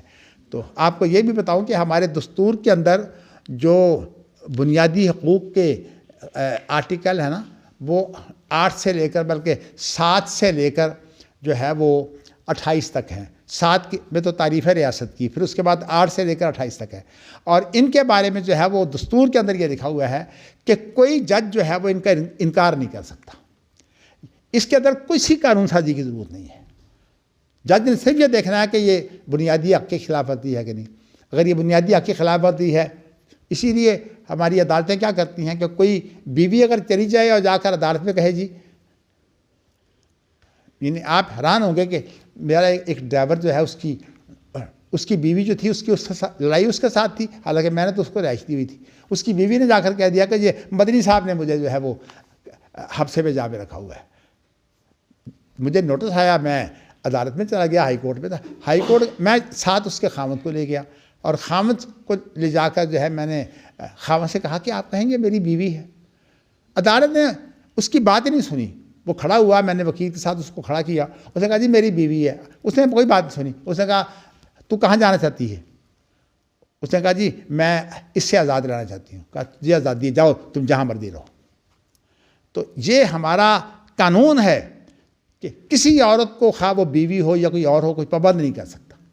ولی کا مسئلہ تو بہت دور کی بات ہے، وہ تو اصل میں حنفی فقہ کے مسائل ہیں ولی کا. لیکن حنفیوں نے بھی اصل میں ان کو جو بنیاد مہیا کی ہے وہ حنفیوں نے کی ہے. اس لیے کہ حنفیوں کے ہاں اگر عورت کی رضامندی نہ ہو نکاح ہو جاتا ہے. اس لیے کہ ان کا اصول یہ ہے کہ عدالت فیصلہ کر دے، اس کے بعد جو ہے وہ بدکاری بھی کرتی رہے، نکاح کی بھی ضرورت نہیں. اسی کہ عدالت کا فیصلہ اس کے اندر سارا کچھ آ جاتا ہے. ان کی اصولی بات یہ ہے، میں آپ کو بتا چکا ہوں. چلیے اب آپ کو جو ہے میں جو بات آگے بتانا چاہتا ہوں وہ یہ ہے کہ شریعت کا نفاذ اس طرح نہیں ہوتا کہ شریعت کے ٹکڑے کر کے نا، تو ہم ٹکڑے کر کے، یہ جو فقہ کی بات ہے نا یا قانون سازی کی بات ہے، یہ بھی شریعت کو ٹکڑے کرنا ہے. اس وجہ سے کہ آپ ایک لفظ کے اندر یا ایک مسلسل عبارت کے اندر تو آپ فقہ بنا ہی نہیں سکتے. قرآن مجید کا باہمی ربط ہے، اس ربط کے ذریعے سے قرآن مجید کا ایک مفہوم متعین ہوتا ہے. اور نبی اکرم صلی اللہ علیہ وسلم کی احادیث جو ہیں ان کو جب جمع کر لیا جائے تو ہر مسئلے کے بارے میں جب احادیث آپ جمع کر لیں گے، اس کا ایک مفہوم اور اس کی شروط و قیود، اس کی شکل پوری واضح سامنے آ جاتی ہے. اب آپ یہ بتائیے کہ فقہ میں کیسے ہی ہوگا؟ فقہ میں تو ایک ہی بات ہے کہ ہر ایک کا اپنا اجتہاد ہے، کروڑوں اجتہادات جو ہیں ان کے اختلاف موجود ہے. اس لیے کسی ملک کے اندر فقہ کا نفاذ جو ہے یہ بنیادی طور پر ہے ہی غلط. نفاذ ہوتا ہے بنیادی طور پر وحی کا، اور وہی جو ہے وہ صرف کتاب و سنت ہے. تو یہ میں بات واضح کر چکا ہوں، لیکن میں یہ آپ کو بتانا چاہتا ہوں کہ شریعت کا نفاذ وحی کے ذریعے کیسے ہوتا ہے. سب سے پہلے اس طرح ہوتا ہے کہ کوئی شخص اگر مسلمان نہیں کافر ہے تو مسلمان ہونا چاہتا ہے تو سب سے پہلے لا الہ الا اللہ محمد رسول اللہ پڑھے. اور یہ لا الہ الا اللہ محمد رسول اللہ جو ہے یہ پہلی دعوت ہے. ویسے تو شریعت مکمل ہے، اس کے اندر بدکاری کا ذکر، چوری کا ذکر، سب چیزوں کا ذکر ہے، لیکن جو شریعت کا طریقہ کار ہے، جو منہاج ہے، اس کے اندر یہ بات ہے کہ سب سے پہلے جو ہے وہ انہیں دعوت دی جائے کہ آپ جو ہے وہ لا الہ الا اللہ محمد رسول اللہ پڑھیں. بس جب لا الہ الا اللہ محمد رسول اللہ پڑھ لیا اور ان کی زندگیوں میں پھر یہ داخل ہو گیا، ان کی زندگیوں میں یہ داخل ہو گیا، یہ لفظ میں اس کی تشریح جو ہے وہ کروں گا انشاءاللہ عنقریب قریب، ان کی زندگیوں میں یہ داخل ہو گیا تو پھر اس کے بعد پھر پیغام ہے کہ ان کو نماز پڑھاؤ. فوری طور پر جو ہے کوئی بات نہیں. اسی لیے عائشہ رضی اللہ تعالیٰ عنہ یہ کہتی ہے کہ نبی اکرم صلی اللہ علیہ وسلم نے جب جو ہے وہ اسلام کا کام شروع کیا تو سب سے پہلے اللہ سے وابستگی اور جنت اور دوزخ. جنت اور دوزخ جو ہے اس کے ساتھ جب انسان کا ایک پہچان ہو جاتی ہے تو پھر انسان کی اصلاح ہوتی ہے. تو اس لیے جو ہے وہ اس معاملے میں انسان جو ہے وہ جو مثبت بات ہے اس کے پیچھے بعد میں جاتا ہے. اگر کسی کو پتہ ہو نا مجھے ڈنڈے پڑیں گے یا مجھے سزا ملے گی پھر انسان جو ہے وہ کام کرتا ہے. لیکن اگر اسے یہ کہتے ہو نا کہ تمہیں جو ہے وہ 2 دن کی تنخواہ جو ہے وہ زیادہ مل جائے گی، کبھی ایسا نہیں کام ہوگا. میں نے اپنے عملے کو جو ہے وہ ذرا چھٹیاں کم کرنے کے لیے میں نے یہ کام کیا کہ اور تو سارے لوگ 6 چھٹیاں کرتے ہیں، تو اس لیے جو میرا وہ عملہ ہے نا جو لازمی سروس کہی جاتی ہے، یہ نہیں، میں نے ان کو کہا کہ آپ کو میں 6 دن کی تنخواہ جو ہے وہ زیادہ دے دیا کروں گا. تو اس لیے آپ جو ہیں وہ اب چھٹیاں نہیں کرنی ہیں آپ نے. لیکن یہ بات جو ہے یہ میں نے کہہ تو دی، وہ سمجھتے ہیں اب 6 دن کی جو تنخواہ ہے وہ تو شامل ہو گئی ہے ہماری تنخواہ میں، ہمیں اب کیا ضرورت ہے، 2.5 سے چھٹیاں کرتے ہیں وہ. تو کہنے کا مقصد یہ ہے کہ انسان کے جو مزاج ہے نا اس کے اندر اگر یہ ہونا کہ مجھے اتنا جرمانہ پڑ جائے گا. اب میں امریکہ میں گیا تو میں نے وہاں امریکہ میں یہ دیکھا کہ کوئی گاڑی جو تھی وہ غلط کھڑی نہیں ہوتی وہاں، اور حالانکہ ہر آدمی کے پاس ایک گھر میں کئی گاڑیاں ہیں، لیکن وہاں غلط پارکنگ نہیں ہوتی. جب میں نے یہ بات دیکھی تو میں نے کہا کیا وجہ ہے. جو مجھے لے جانے والے تھے میں نے کہا کیا وجہ، کہتے ہیں اصل بات یہ ہے کہ یہاں امریکہ کے اندر ہر آدمی چونکہ وہ رجسٹرڈ ہے اس لیے یہاں کوئی آپ سے پوچھتا نہیں ہے. ان کے جو ہے منطقے ہیں کہ یہ علاقہ جو ہے یہ ایسا ہے، اس کا یہ حکم ہے، اس کا یہ حکم ہے. اس لیے جب آپ گاڑی کھڑی کرتے ہیں تو آپ سے کسی نے کچھ نہیں کہنا، وہاں آپ کے جو ہے وہ گاڑی کے اندر ہی جو ہے وہ ایک چٹ آ جائے گی. چٹ بھی نہ آئے تو کم از کم ان کے ہاں جو ہے وہ درج ہو جاتا ہے. جیسے کہ آپ موٹر وے پر آپ دیکھیے نا، آپ موٹر وے پر جو ہے وہ گاڑی تیز چلا رہے تھے، انہوں نے جو ہے وہ کیمرے لگائے ہوئے ہیں، کیمروں کے ذریعے سے وہ معلوم کر لیتے ہیں کہ گاڑی کی رفتار جو ہے وہ زیادہ تھی. وہ آدمی کہتا ہے جی کہ میں تو ٹھیک تھا، وہ کہتا ہے لو یہ کیمرہ تمہارے سامنے، تمہاری یہ رفتار جو ہے وہ 130 140 تھی، حالانکہ حد جو ہے وہ 120 ہے. یہ اب صورتحال جو آ گئی ہے، اس کے بعد کوئی آدمی جو ہے وہ غلطی نہیں کرتا. بلکہ مجھے یاد ہے کہ ہم یہاں مال ٹاؤن کے اندر جو ہے وہ کیا ہوتا تھا کہ نلکے لوگ چھوڑ دیتے تھے اور سڑک جو ہے وہ پانی سے بھری رہتی تھی. انہوں نے کیا کام کیا کہ مال ٹاؤن سوسائٹی نے کہ انہوں نے لکھ کر بھیج دی، یہ کر دیا کہ جو ہمارے بل آتے ہیں نا ان کے اندر انہوں نے جرمانہ جو ہے وہ ڈالنا شروع کر دیا کہ جس کے گھر کے باہر پانی کھڑا ہوگا اس کو جرمانہ ہوگا. اچھا، اب بل اگر ادا نہ کیا جائے تو بجلی کٹ جاتی ہے. تمام آدمی جو ہے وہ جرمانے فوراً ادا کرتے ہیں، انہیں پتہ بجلی کٹ جائے گی تو ہمیں تو ایک رات گزارنی مشکل ہو جائے گی. تو یہ جو صورتحال ہے نا، اسی لیے کہا جاتا ہے کہ جو دعوت کے اندر ڈرانا پہلے ہے، کیونکہ انسانی مزاج جو ہے وہ یہ ہے. اگر اس کو جو ہے وہ چھوٹ دے دو، مثال طور پر ایک آدمی جو ہے وہ غلط کام کرتا ہے، آپ اس کو چھوڑ دے دیں، تمام کے تمام غلط ہو جائیں گے. جیسے لوگوں کا کہ ہاں مثال میں شعور ہے کہ ایک مچھلی سارے تالاب کو جو ہے وہ گندا کرتی ہے. آپ کسی کو جو ہے وہ نہ پکڑے، سارے کہیں گے جب اس کو نہیں پکڑتے تو پھر ہمارے لیے تو حق ہے. اب میرا وہی عملہ جو ہے وہ کہتا ہے جی جو بڑے بڑے ہیں وہ تو چھٹیاں کرتے ہیں 2.5 سے، آپ ہمیں ایک چھٹی پر جو ہے وہ پکڑتے ہیں. یہ کتنا ظلم ہمارے ساتھ ہو رہا ہے. حالانکہ میں نے ان کو جو ہے وہ 6 چھٹیاں کے ساتھ ساتھ 2 چھٹیاں میں اور بھی ان کو دے دیتا ہوں. 8 چھٹیاں کرتے ہیں وہ ہر مہینے. اس کے باوجود جو ہے وہ شاکیہ کہتے ہیں دوسروں سے آپ پوچھتے نہیں، اور ہمارے اوپر آپ نے جو ہے وہ ڈنڈا رکھا ہوا ہے. ہمارے جو اقبال نوید صاحب بڑے ہی ڈرتے ہیں اس بات سے. ہاں کسی کو میں نے اگر چھٹی نہ دی تو مجھ پر حملہ کر دے گا, مجھے مارے گا. اب یہ دیکھیے اگر یہ ڈر آ گیا تو پھر اس کے بعد تو نظم رہ ہی نہیں سکتا. چلیے باتیں دور چلی گئی ہیں. میں آپ کو بتانا ہی چاہتا ہوں کہ شریعت کے اندر جو ہے وہ مکمل نفاذ یہی ہے کہ لا الہ الا اللہ محمد رسول اللہ پڑھ لو. اس کے بعد پھر اس کی آگے اس کا بیان ہے, آگے تفصیلات ہیں. دوسرے لفظوں میں آپ یہ کہہ سکتے ہیں کہ لا الہ الا اللہ کی جو عملی شکل ہے, علمی شکل ہے, وہ کتاب و سنت ہے. کتاب و سنت جو ہے اس کو دستور بنا دو, آپ کے ملک کے اندر بنیاد جو ہے وہ درست بن جائے گی. تو یہ جو دعوت کا طریقہ کار ہے نا, جو نبی اکرم صلی اللہ علیہ وسلم نے بتایا ہے, وہ یہ بتایا ہے کہ سب سے پہلے آپ جو ہے وہ اول ما تدعوہم الی ان یوحدوا اللہ, سب سے پہلے تم نے ان کو جو دعوت دینی ہے, تبلیغ کرنی ہے, وہ توحید کی کرنی ہے. اچھا, فَإِذَا عَرَفُوا, جب توحید کو وہ پہچان جائیں تو پھر ان کو یہ خبر دو کہ اللہ تعالیٰ نے تمہارے اوپر جو ہے وہ 5 نمازیں فرض کی ہیں. یہ جو لفظ ہے نا کہ فَإِذَا عَرَفُوا ذَلِكَ, اس کا معنی یہ ہے کہ اس کی پہچان پہلے ہو جائے, پھر اس کے بعد جو ہے یہاں عرفو سے مراد علم ہے نا, جب توحید کا علم ہو جائے اور توحید کو وہ اپنے جسم میں بھی جو ہے وہ داخل کر لیں, تو پھر اس کے بعد یہ ہے کہ آپ یہ بتائیے کہ 5 نمازیں فرض ہیں. اس سے پہلے نمازوں کی بات نہیں کرنی. حالانکہ ہماری شریعت کے اندر پہلے سے نمازیں موجود ہیں. تو کہنے کا مقصد یہ ہے کہ ایک ہے شریعت کی تکمیل اور ایک ہے اس کی دعوت. دعوت کے اندر تدریج ہے, لیکن تکمیل ہو چکی ہے ایک دفعہ, اس تکمیل کے ساتھ جو ہے وہ بات پوری ہو چکی. تو اس کے بعد کیا ہے, پھر کہا کہ فَإِذَا صَلُّوا, جب وہ نماز بھی پڑھنے لگیں, یعنی مطلب ہے اجتماعی طور پر نماز بھی ہو جائے, تو فَأَخْبِرْهُمْ أَنَّ اللَّهَ افْتَرَضَ عَلَيْهِمْ زَكَاةً فِي أَمْوَالِهِمْ تُؤْخَذُ مِنْ غَنِيِّهِمْ فَتُرَدُّ عَلَىٰ فَقِيرِهِمْ. تو جب یہ بات ہو جائے کہ یہ میں نے جو بات کہی ہے نا, یہ اصل میں دعوت کے اندر چونکہ اجتماعیت آ جاتی ہے, تو اس لیے آپ یوں سمجھیے کہ اجتماعی طور پر تو صورتحال جو ہے وہ یہ ہے کہ جس کو جو ہے وہاں نظم قائم کرنا ہے حاکم کے ذریعہ سے, اس کے لیے پہلا کام ہے کہ ان کو توحید کے اوپر جو ہے وہ لائے. دوسرا کام یہ ہے کہ پھر ان کی اجتماعی نماز قائم کرے, اور تیسرا کام یہ ہے کہ اجتماعی زکوٰۃ دے. اور اجتماعی زکوٰۃ کی صورت یہ ہے کہ اس علاقے کے مسلمانوں سے لے کر پھر مسلمانوں پر ہی جو ہے وہ واپس کر دی جائے.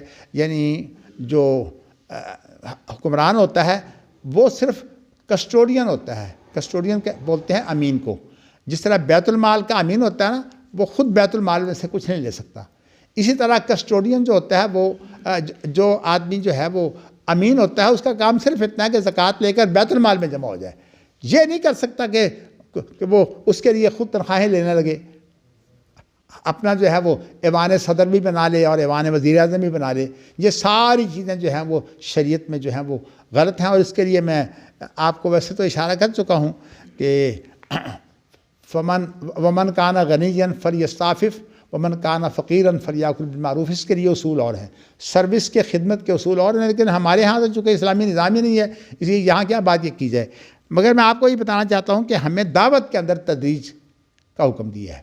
دعوت کے اندر ہمارے ہاں جو یہ لوگ یہ کرنا شروع کر دیتے ہیں نا, مثلا بعض حدیث مسجدوں میں صورتحال میں نے یہ دیکھی ہے کہ جب لوگ وہاں چلے جاتے ہیں تو وہ کیا کرتے ہیں کہ سب سے پہلے ان کے ساتھ جو ہے وہ جھگڑا شروع کر دیتے ہیں.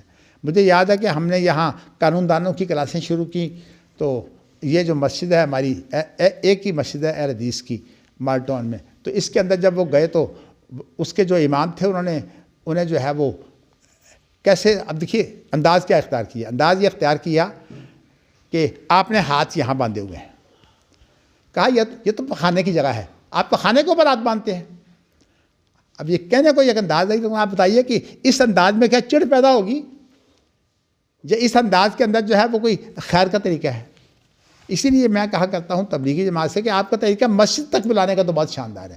پھر اس کے بعد آپ جو کرتے ہیں نا بعد میں کہ لوگوں کو دھوکہ دیتے ہیں, کہ کچھ لوگ ایسے ہوتے ہیں جنہوں نے مستقل یہ کام کیا ہوتا ہے کہ جب وہ کہتے ہیں نا کہ جی کتنے مہینے, اس کے لیے آدمی کھڑے ہو جائیں گے, حالانکہ وہ ہر جگہ وہی ہوتے ہیں.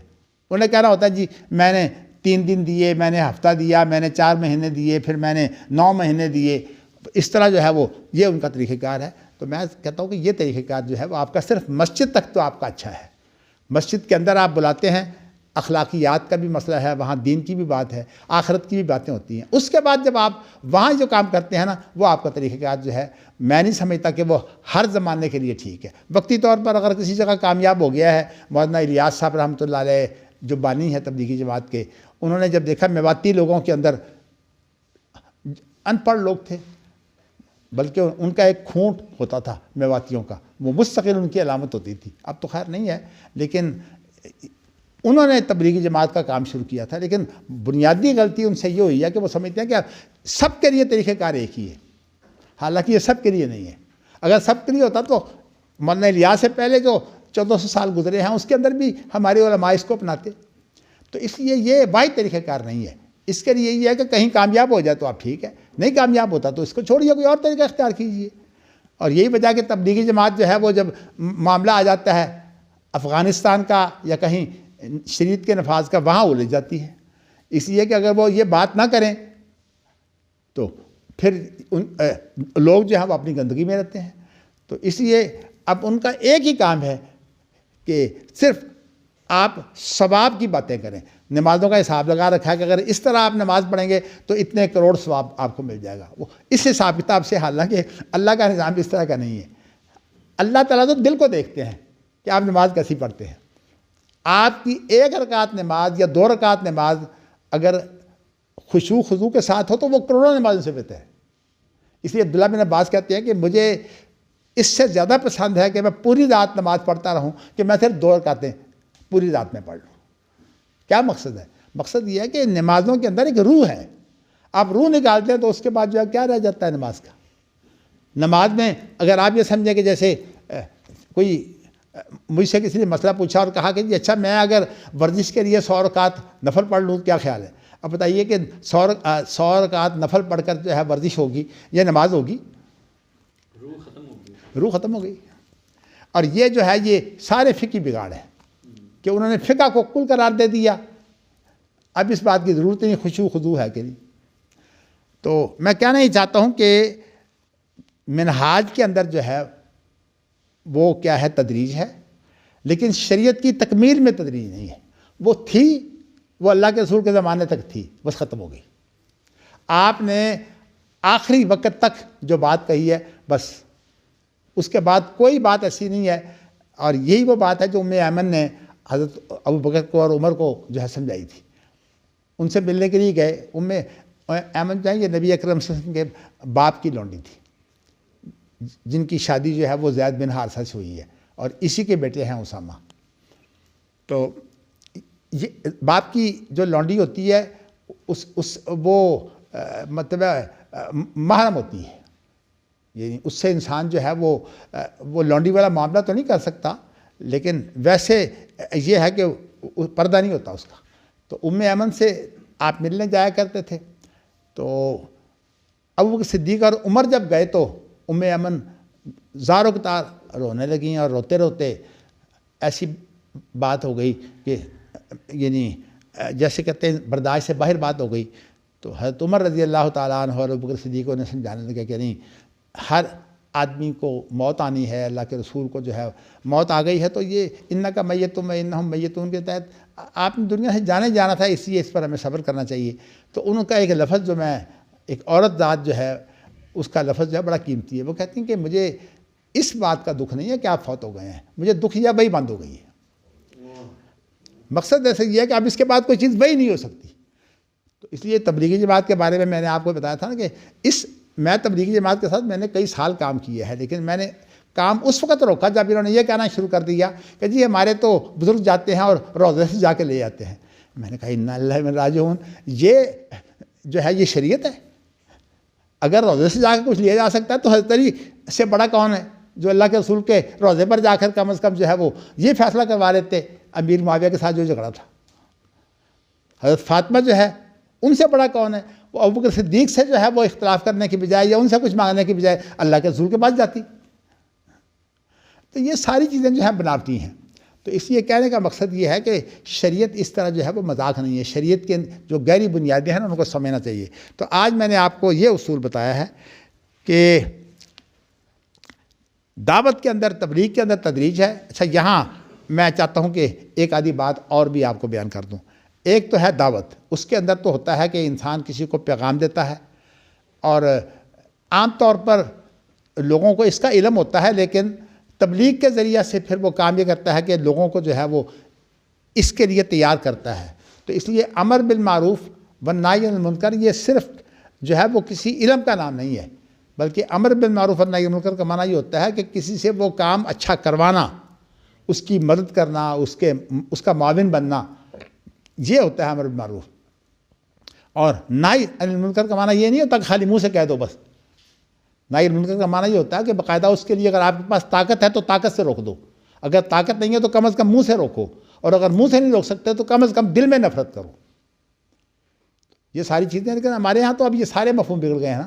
امر بالمعروف نہی عن المنکر کا معنی خالی جو ہے کہ آپ تقریر کرائیں بس، یہ امر بالمعروف ہے، حالانکہ تقریر کرنا جو ہے یہ امر بالمعروف کل نہیں ہے، یہ تو اصل میں بلکہ اس سے الگ قرآن مجید نے تو جب یہ ذکر کیا نا وَلْتَكُن مِّنْكُمْ أُمَّةٌ يَدْعُونَ إِلَى الْخَيْرِ وَيَأْمُرُونَ بِالْمَعْرُوفِ وَيَنْهَوْنَ عَنِ الْمُنكَرِ، دعوت و تبلیغ کو تو الگ اس لیے کر دیا ہے کہ دعوت و تبلیغ کے اندر اگر اس کے لیے یہ محنت نہ کی جائے کہ آپ جو ہے معاشرے کو مسلمان بنائیں، تو پھر جو ہے وہ امر بالمعروف رہتا ہی نہیں۔ تو اسی لیے میرے ساتھ ایک حادثہ ہوا، یہ ہوا تھا کہ ایک صاحب تھے، غالباً یہ قیوم نظامی جو پیپل پارٹی کے لیڈر ہیں، تو ان کے شاید والد ہیں، وہ اہل حدیث تھے، اور ان کا کام یہ تھا کہ وہ بہت کتابوں کا بڑا گٹھڑ جو ہے وہ اٹھا کر لاتے تھے، اور مدارس میں وہ جاتے تو وہاں ان کی کتابیں بکتی، اور وہ پرانی کتابیں جو ہے وہ لے کر آتے تھے۔ ان کا تعلق جو تھا وہ شاہ اسماعیل شہید کا وہ گروپ جو بعد میں داغستان کے اندر، یا یہ جو یاغستان وغیرہ یا افغانستان کے جو آزاد علاقے ہیں نا، ان کے اندر جو ہے وہ اپنے طور پر جہادی گروپ کہلاتا رہا، چونکہ انگریز نے ان کو جو ہے وہ اپنے تابع نہیں کیا تھا، ان کو آزاد کر دیا تھا۔ تو وہاں یہ کام تھا، تو وہ ہمارے پاس جب آتے تو آ کر بیٹھتے تو کتابیں بھی بیچتے، اور ساتھ میں بھی استاد تھا، ایک میرے ساتھ اور بنگالی تھے، وہ بھی استاد تھے۔ تو ہمیں وہ کہتے کہ پاکستان میں رہنا جائز نہیں ہے، پاکستان سے ہجرت واجب ہے۔ آیت کون سی استعمال کرتے؟ ان الذین توفاہم الملائکۃ ظالمی انفسہم قالوا فیم کنتم قالوا کنا مستضعفین فی الارض قالوا الم تکن ارض اللہ واسعۃ فتہاجروا فیہا۔ یہ آیت استعمال کرتے کہ جب موت کے فرشتے آتے ہیں تو وہ کہتے ہیں کہ تم اس برے معاشرے میں کیوں تھے؟ تو وہ کہتا کہ جی میں کمزور تھا، میں نہیں کر نہیں سکتا تھا۔ کمزوری کی وجہ یہ بھی ہو سکتی ہے میرا کاروبار ایسا تھا، یا میرے رشتہ دار ایسے تھے، جیسے کہ مکہ کے اندر بہت سے لوگ جو ہیں انہوں نے ہجرت نہیں کی، جبر کی کوئی بھی صورت، جی ہاں، لیکن یہ معاف نہیں ہے۔ یعنی قرآن مجید میں اس کی اتنی مذمت کی گئی ہے کہ کیا تم ہجرت نہیں کر سکتے تھے؟ یہ اس کا جو ہے وہ جواب قرآن نے دیا ہے، الم تکن ارض اللہ واسعۃ فتہاجروا فیہا۔ تو فاولئک مأواہم جہنم وساءت مصیرا۔ جب یہ آیت ہمیں بار بار وہ سناتے، بار بار آتے، اکثر وہ آ جاتے، ہفتہ 10 دن کے بعد آ جاتے کتابیں بیچنے کے لیے، تو میں جو ہے وہ وہاں ناظم بھی تھا، تو میں بڑا پریشان ہوا، چونکہ مجھے پرانے واقعات کا تو علم نہیں تھا۔ جب میں پریشان ہوا تو میں پھر جو ہے وہ اپنے تایا جو والد صاحب تو فوت ہو چکے تھے، وہ جو ہے میں ان سے ہی سب چیزیں پوچھتا، میں ان کے پاس گیا تو میں نے کہا کہ اس طرح، ان کا نام عبدالعزیز تھا، تو عبدالعزیز صاحب یہ کہتے ہیں کہ یہاں سے ہجرت واجب ہے۔ تو انہوں نے پھر مجھے بات سمجھائی، اس کا خلاصہ میں آپ کو بتا دیتا ہوں۔ وہ کہنے کہ اصل بات یہ ہے کہ قرآن مجید پر جب عمل کرنا ہے تو اللہ کے رسول کا طریقہ دیکھنا ہے، اللہ کے رسول کے طریقے کے بغیر قرآن پر عمل نہیں ہو سکتا۔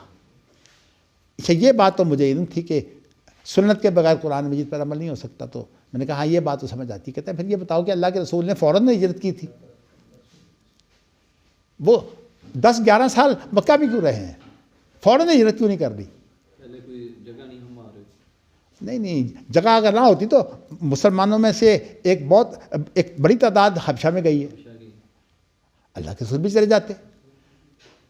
بلکہ نبی اکرم صلی اللہ علیہ وسلم نے تو طائف جب گئے ہیں تو آپ کا مقصد یہ تھا کہ اگر طائف والے مسلمان ہو جائیں تو میں ان کی حمایت حاصل کروں، تو نبی اکرم صلی اللہ علیہ وسلم کی کوششیں کرتے رہے ہیں، انہوں نے مجھے کہا نہیں، اصول اصل میں یہ ہے کہ انسان جس جگہ رہے اگر وہاں جو ہے وہ امر بالمعروف نہی عن المنکر نہیں کر سکتا تو پھر وہاں سے ہجرت واجب ہے۔ چونکہ نبی اکرم صلی اللہ علیہ وسلم امر بالمعروف نہی عن المنکر مسلسل کرتے رہے ہیں، حتیٰ کہ آپ کے ساتھیوں پر کتنے ظلم ہوئے ہیں، اس کے باوجود جو ہے وہ آپ نے ہجرت نہیں کی۔ ان کو کہہ دیا کہ تم ہجرت کر دو، اور وہی لوگ تھے جن پر ظلم ہوتا تھا وہ ہجرت کر گئے تھے۔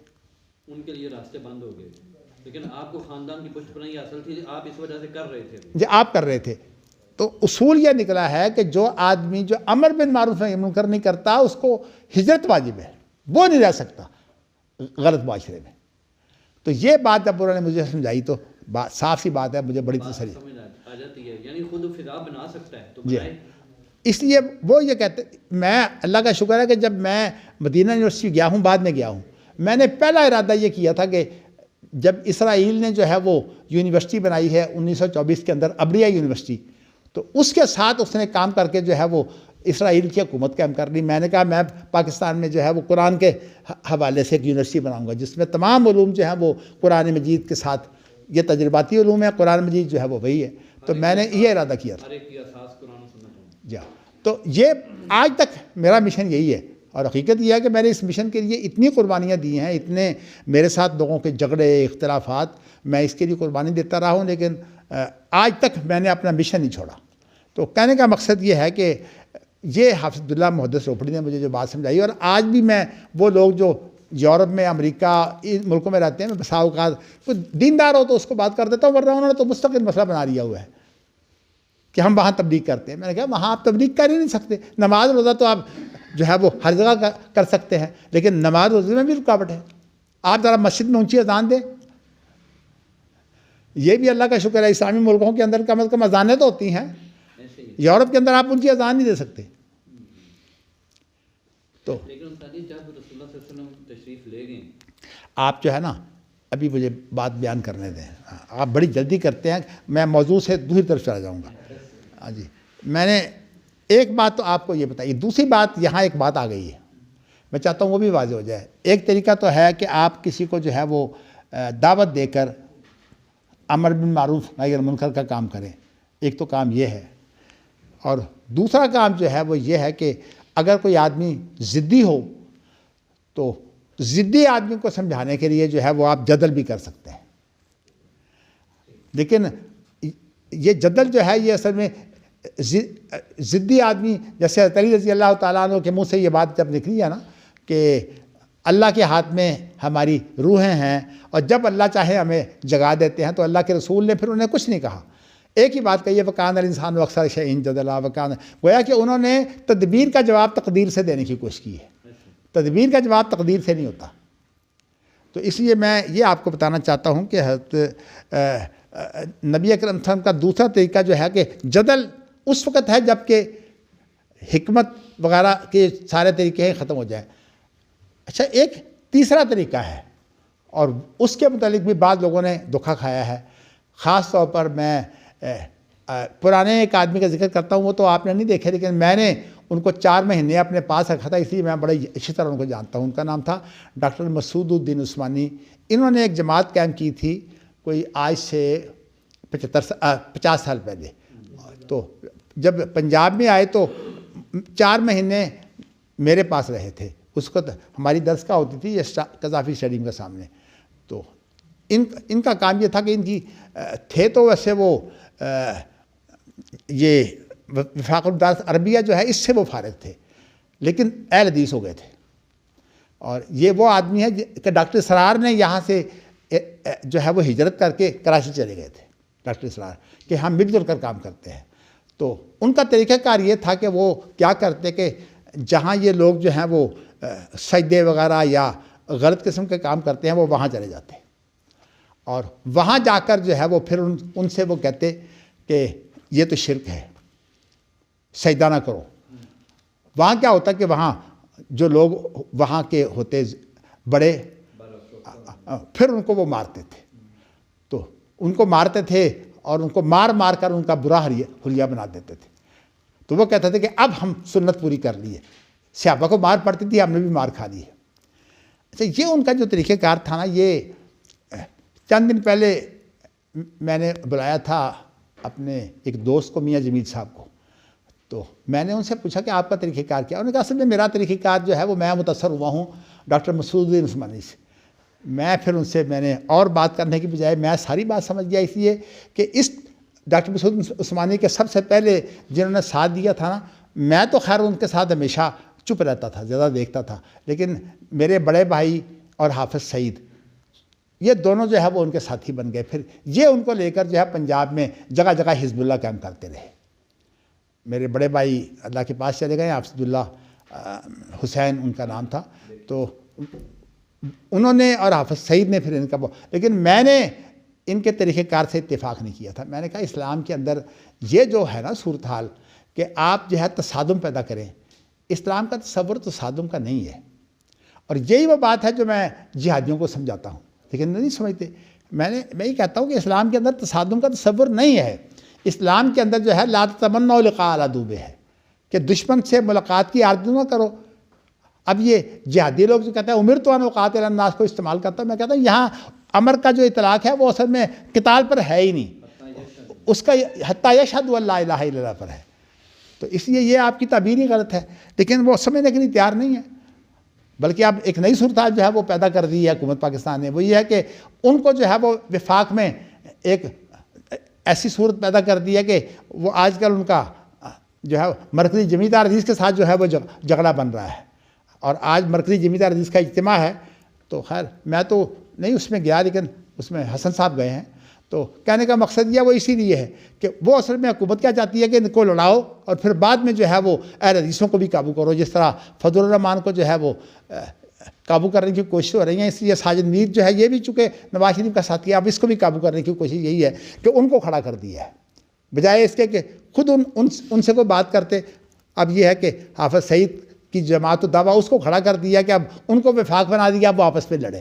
اب مدارس جو ہیں وہ یا حافظ سعید کے ساتھ جو ہے منسلک ہوں گے، اور یا یہ ہے کہ وہ ساجد میر کے ساتھ منسلک ہوں گے، اور یہ بالکل وہی بات ہے کہ آپس میں ایسا فساد ہو جائے گا کہ اس کے بعد جو ہے وہ اہل حدیث ہی اہل حدیث کے ساتھ لڑ پڑیں گے، اور یہ بڑا آسان طریقہ ہے۔ انگریز کا یہ طریقہ کار تھا کہ لڑاؤ اور حکومت کرو، یا تقسیم کرو اور حکومت کرو۔ تو میں نے آپ کو یہ بتایا ہے کہ یہ جو طریقہ ہے نا تصادم کا، یہ اسلام کے اندر نہیں ہے، تو اسی لیے میں ان کو طریقے سے جو ہے وہ تھوڑی تھوڑی بات کرتا ہے، اس لیے کہ جو شیعہ بہت تھے، بڑے جذبے والے اور مخلص تھے وہ، یعنی میں نے یہ سمجھا کہ یہ آدمی جو ہے وہ خلوص کی بڑی علامت کیا تھی کہ ان کی طبابت بہت چلتی تھی کراچی میں، اتفاق سے، یعنی بہت لوگ ان کے پاس آتی تھی دنیا، حتیٰ کہ ٹائم نہیں ملتا تھا علاج کروانے والوں کو۔ تو ڈاکٹر اسرار نے اسی کہا نا کہ ہم دونوں چونکہ ڈاکٹر ہیں اس لیے ہم جو ہے وہ مل کر کام کریں گے، اور ساتھ چونکہ ڈاکٹر اسرار کو اس چیز کی سمجھ نہیں تھی کہ اسلام کے اندر تصادم جو ہے اس کی کیا حیثیت ہے۔ میں نے پھر اس پر جو ہے وہ ایک تقریر کی تھی، اور اس تقریر کی جو رپورٹنگ ہے وہ ڈاکٹر حافظ اسحاق زاہد کے نام سے محدث میں چھپی ہوئی ہے اداریہ کے طور پر، اسلام میں تصادم اور کشمکش کا تصور۔ اس کے اندر میں نے یہی بات بتائی تھی کہ اسلام کا جو طریقہ کار ہے دعوت کا، اس میں تصادم نہیں ہے۔ تو میں بتانا ہی چاہتا ہوں کہ جن لوگوں کو پہلے، جو لوگ میدان میں کام کرنے والے ہیں، سب سے پہلے ان کو سمجھنا چاہیے کہ اسلام کے اندر جدل ہے، لیکن وہ بھی دفاع کے لیے ہے۔ جو ہوتی ہے تبلیغ، اس کا طریقہ کار اور ہے، وہ یہ ہے کہ بھائی ناحد من المشرکین استجارک فاجرہ حتی یسمع کلام اللہ ثم ابلغہ مأمنہ، یہ تو تبلیغ کا طریقہ کار ہے کہ آپ سے اگر کوئی مشرک جو ہے، مشرک سے آپ یہ نہیں کہہ سکتے کہ تو فوراً مسلمان ہو، مشرک کو سب سے پہلے اسلام سمجھائیے، جب اس کو سمجھائیے تو اس کے بعد اس کو اس جگہ پہنچائیں جہاں اسے کوئی ذرا برابر بھی جبر نہ ہو، وہ اپنی آزاد مرضی سے جو ہے وہ آپ کی بات قبول کرے۔ لا اکراہ فی الدین کے اندر یہی تصور ہے۔ تو کہنے کا مقصد یہ ہے کہ یہ اسلامی طریقہ کار جو ہے وہ یہ ہے۔ ایک بات تو میں نے آپ کو یہ بتا دی ہے، دوسری دو تین چیزیں ہیں، میں انشاءاللہ تعالیٰ آپ کو کل انشاءاللہ بتاؤں گا، لیکن اس کے بارے میں جو ہے میں چاہتا ہوں کہ ذرا بطور ایک نقطے کے آپ اپنے پاس نوٹ کر لیں، تاکہ میں آپ کو جو ہے وہ یہ بتانا چاہتا ہوں کہ جو ایک بہت اہم نقطہ ہے وہ یہ ہے کہ توحید کی کتنی قسمیں ہیں اور پھر یہ ہے کہ توحید کی جو روح ہے وہ کیا ہے. تو انشاءاللہ ایک تو میں آپ کو جو ہے یہ چیز جو ہے وہ انشاءاللہ کل بتاؤں گا. اس کے بعد دوسرا نقطہ یہ ہے کہ ہر انسان کے لیے پہلا فرض کیا ہے. ہر انسان کے لیے پہلا فرض کیا ہے. یہ جو ہے اس کا جو ہے وہ دوسرا نقطہ ہے. اور اسی طرح جو ہے وہ اس میں بات یہ ہے کہ یہ جو احسان ہے اور یا دوسرے لفظ میں یہ کہیے کہ ایمان کا جو ارتقاء ہے اس کی کیا کیا صورتیں ہیں. یہ 3 نقطے میں نے آپ کو اس لیے دکھوائے ہیں کہ آپ نے مجھے کل جو ہے وہ ان 3 نقطوں کے بارے میں جو ہے وہ خاص طور پر توجہ دلانی ہے. میں انشاءاللہ تعالیٰ ان نقطوں کی کل وضاحت کروں گا. اور یہ جو حدیث ہے نا اس کے اندر ابھی میں سمجھتا ہوں کہ لفظ کتاب التوحید کے اندر یہ ساری چیزیں جو ہیں وہ موجود ہیں. تو اس لیے میں بتاؤں گا کہ توحید کا اسلام میں درجہ کیا ہے. اور لیکن توحید کے سب سے پہلے آپ کو معرفت ہونی چاہیے توحید کی کہ توحید ہے کیا. جب معرفت ہو جائے گی تو پھر انشاءاللہ تعالیٰ جو ہے یہ نقطے بھی آ جائیں گے. ہاں جی اب آپ سوال کر لیں. کوئی آپ کا سوال ہے تو میں جواب دے دیتا ہوں. کیا قانون سازی کا کوئی دائرہ متعین کیا جا سکتا ہے؟ میں تھوڑی سی بات کر دوں گا. مثلا سعودی عرب کو ہم لیتے ہیں. آپ نے بات کر دی, سوال میں سمجھ گیا ہوں, میں اس کا جواب دیتا ہوں. قانون سازی کا دائرہ یہ ہے کہ میں نے کل ہی آپ کو بتایا تھا کہ جو انتظامی امور ہے نا یہ مباح ہے. انتظامی امور, اور ان کے اندر جو ہے وہ امام بخاری کہتے ہیں لیاخذوا باسہلھا. نظم کے اندر اگر آپ کسی نظم میں آ جائیں تو کام آسان ہو جاتا ہے. میں اس کی آپ کو مثال دیتا ہوں. آپ نماز اکیلے پڑھیں, وہ نماز آپ کے لیے بڑی بھاری ہوگی. آپ با جماعت نماز پڑھیں وہ آپ کے لیے بہت ہلکی ہوگی. اصل میں بات یہ ہے کہ اگر ہم کہیں نا کہ جی اور سارے مل کر جو ہے وہ دعوت کھاتے ہیں آسان ہو جائے گی. لیکن اگر آپ یہ کریں نا کہ کسی ایک آدمی کے پاس جو ہے وہ اس کو دے دیں کھانا, صورتحال جو ہے وہ مشکل پیدا ہو جائے گی. یہ جو چیزیں ہیں نا نظم سے متعلقہ ان کی بڑی اہمیت ہے. تو آپ نے جو مجھے سوال کیا میں اس کا آپ کو یہ بھی بتاتا ہوں. مثال کے طور پر مجھے مغالطہ ہوا مطالعہ کرتے ہوئے. مغالطہ مجھے یہ ہوا کہ اشعری قبیلے کی نبی اکرم صلی اللہ علیہ وسلم نے تعریف کی اور کہا کہ اس قبیلے کا حال یہ ہے کہ جب ان کے پاس جو ہے وہ تنگی ہو جاتی ہے رزق کی تو پھر یہ کرتے ہیں کہ سارے اکٹھے ہو کے کھانا کھاتے ہیں. اور اکٹھے کیسے کھانا کھاتے ہیں کہ ہر ایک کے پاس جو گھر میں موجود ہوتا ہے یا اس کے پاس موجود ہوتا ہے وہ لے آتا ہے اور جو لا کر جو ہے وہ ڈھیر کر دیتا ہے. جب ڈھیر کر دیتا ہے تو اس کے بعد پھر سارے لوگ مل کر کھاتے ہیں. امام بخاری نے یہ باب باندھے ہیں اور اس امام بخاری کا تو مقصود یہ ہے کہ اگر کھانا جب ہم لاتے ہیں تو کوئی آدمی کھیر لے آیا, کوئی آدمی جو ہے وہ لے آیا سلاد, اور کوئی آدمی لے آیا روٹیاں, اور کوئی آدمی لے آیا سالن. اب جو ہے وہ ظاہر ہے کہ ان میں فرق ہے. کھیر ہو یا ٹکے ہوں یا کباب ہوں یا روسٹ ہوں یا مچھلی ہو, ان میں فرق تو ہے نا. اب جب سارے اکٹھے ہو جاتے ہیں تو اب سوال یہ پیدا ہوتا ہے کہ ایک آدمی کہے جی میں تو لایا تھا, سارا تقریباً لایا تو میں ہی تھا, باقی تو تھوڑا تھوڑا کر کے لائے تھے, اس لیے میں 2 لقمے اٹھاؤں. اللہ کے رسول نے پتا کہ نہیں, منع ہے. اگر ایک آدمی جو ہے وہ دوسروں کے ساتھ کھجوریں کھا رہا ہو تو ہر ایک آدمی کو اتنی اجازت ہے کہ ایک کھجور کھائے. کوئی آدمی جو 2 ڈال لے, جیسے بچے کر لی, بچوں کا تو مسئلہ اور ہوتا ہے نا, ہمارے لیے جائز نہیں ہے. امام بخاری نے دیکھیے اتنے باریک باب بھی باندھے ہیں, لیکن مجھے اس سے شبہ یہ پڑ گیا کہ یہ تو اشتراکیت ہے, یہ تو اشتراکیت ہے. میں چلا گیا مولانا مودودی کے پاس, تو وہ عصر کے بعد مولانا مودودی جو ہے وہ بیٹھا کرتے تھے سوال جواب کے لیے. جب میں وہاں چلا گیا تو میں نے مولانا مودودی سے کہا کہ اسلام کے اندر تو اشتراکیت ہے. آپ دیکھیے کہ اللہ کے رسول جو ہے, اچھا یہ اشعری قبیلے کا تو عامر و آئی تھا نا, خود نبی اکرم صلی اللہ علیہ وسلم نے بعض جنگوں میں یہ کام کیا ہے. جا ہاں جی سر یہ اس کو چھوڑیے, وہ سے بہت پہلے کی بات ہے. اس کا راوی کون ہے؟ ہاں جی کون؟ اچھا عطیہ کا ولیمہ. چلیے میں آپ کو یہ بتانا چاہتا ہوں، جو بات مشہور ہے وہ معروف ہے کہ نبی اکرم صلی اللہ علیہ وسلم جب ہوتے نا سفر میں، تو سفر کے اندر جو ہے وہ آپ یوں کرتے کہ لوگوں سے کہتے کہ جو بھی کسی کے پاس ہے لے آؤ. کوئی ستو لے آتا، کوئی پانی لے آتا، کوئی جو ہے وہ کیا اس کو بولتے ہیں، یہ جو پنیر ہے وہ کوئی لے آتا، کوئی گھی لے آتا، کوئی کھجوریں لے آتا.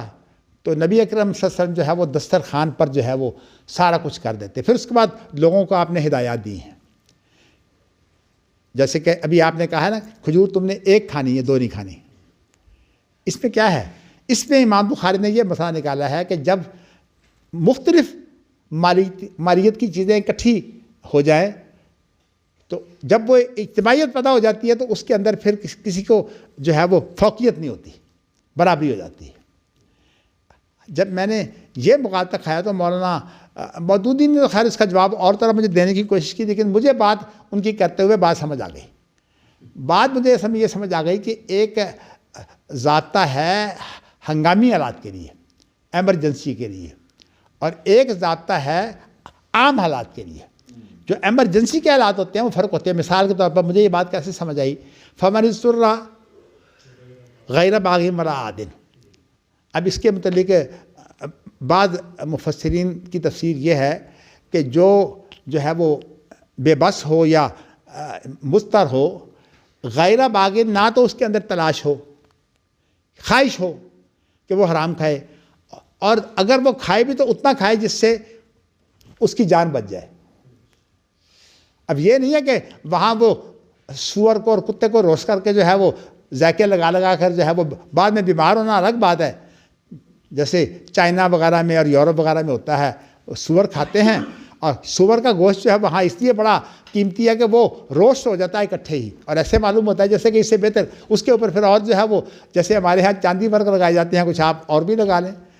اسی لیے عرب ملکوں میں جو ہے وہ سور کا گوشت تو نہیں چلتا، لیکن گائے کا گوشت جو ہے وہ بکرے سے اس لیے مہنگا ہوتا ہے کہ وہ اصل میں اکٹھا آ جاتا ہے، اور حالانکہ گائے کے گوشت کے اندر جو ہے وہ کئی بیماریاں ہیں. تو اب صورتحال جو ہے وہ یہ ہے کہ کوئی آدمی جو ہے وہ ایک تو اس کے اندر حرام کی جو ہے وہ دلچسپی نہیں ہونی چاہیے، ایک بات، اور دوسری بات یہ ہے کہ وہ صرف اتنا حرام کھا سکتا ہے جس سے اس کی جان بچ جائے، چسکے نہیں لگا سکتا. تو کہنے کا یہ بات جب مجھے سمجھ آئی تو میں نے کہا مجھ سے غلطی ہوئی ہے کہ یہ دونوں واقعات جو اللہ کے رسول کے حالات ہیں وہ سفر بھی ہنگامی حالات ہیں، ایمرجنسی کے حالات ہیں، اور اسی طرح جنگ کے جو حالات ہیں وہ بھی ایمرجنسی کے ہیں. تو ایمرجنسی کے اندر جو ہے وہ ایسی چیزیں جو ہیں وہ ہو جاتی ہیں جو عام قانون میں نہیں ہوتی. آپ کو پتہ ہے کہ جس نے جو ہے وہ دھاندلی کرنی ہوتی ہے نا کسی حاکم نے، تو سب سے پہلے کیا کرتا ہے؟ ایمرجنسی نافذ کرتا ہے. آپ کو پتہ ہے امریکہ کے اندر جو ہے وہ ایمرجنسی نافذ ہوئی ہے، کس لیے؟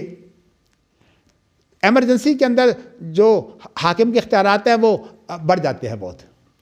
تو یہ ایمرجنسی، اسی طرح جو اشریوں کی جو تعریف ہے نا وہ ہمیشہ نہیں ہے.